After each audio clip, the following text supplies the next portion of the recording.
Now we are told, and all the king's servants who were in the king's gate bowed and did obeisance to Haman, for the king had so commanded concerning him. Now the king set out word. He said, I have a new prime minister. His name's Haman, and I want you to bow before him and recognize his position. And then we're told here, but Mordecai bowed not, nor did obeisance to him. Now, friends, I'm prepared to change my mind about this man, Mordecai. I told you I'd have to do that, and that's exactly what we're having to do, is to change our mind concerning this man. I feel like now throwing up my hat in the air, because this man now refuses to bow down, and that seems to be something that's quite unusual. I think all of these other flunkies that were there, they went down on all fours. That's the way they bowed in that day, not just bending at the waist. They went down. And here stands this little short fella there looking out over the crowd, and he's not bowing at all. And why doesn't he bow? Well, this man was brought up under the Mosaic law. He'd been told not to bow to anyone but God.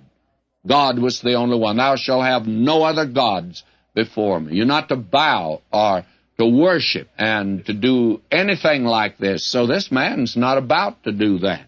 Now may I say this concerning Mordecai. Mordecai and Esther, they were not faithful enough to go to Jerusalem, but they are willing to jeopardize their life in order to save their people. Therefore, I'm sorry what I said about Mordecai.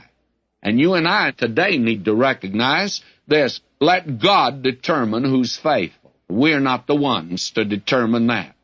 And this man Mordecai is not a clever politician here. This man is not bowing because he does have a background, and in that background, though he's disobeyed God, not returning, he has a background of not bowing to any but God.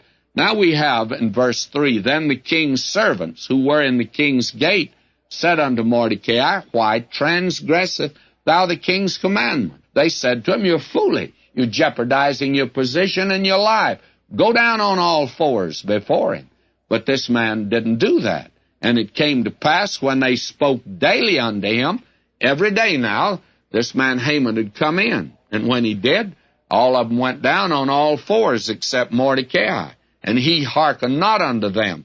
But they told Haman to see whether Mordecai's words would stand, for he told them he was a Jew. Now, he had not revealed his nationality. And finally, these others, they said, Why, this is foolhardy. It's absurd. Why won't you bow?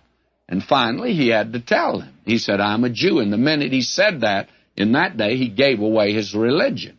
He worshiped the one and only God. He had been taught in Deuteronomy, the 6th chapter, Hear, O Israel, Jehovah, thy Elohim, is one Jehovah.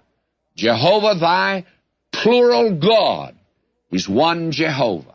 And he was to declare to the world, the ancient world, a world of idolatry, of the unity of the Godhead. Now, we today are not in a world of idolatry, of polytheism. We today are in a world of atheism, not polytheism. And we today are to declare the Trinity, Father, Son, and Holy Spirit. Now, this man, at this particular point, has taken a stand. And they know now why. Because the Jew was known in the world of that day of worshiping the one and true God.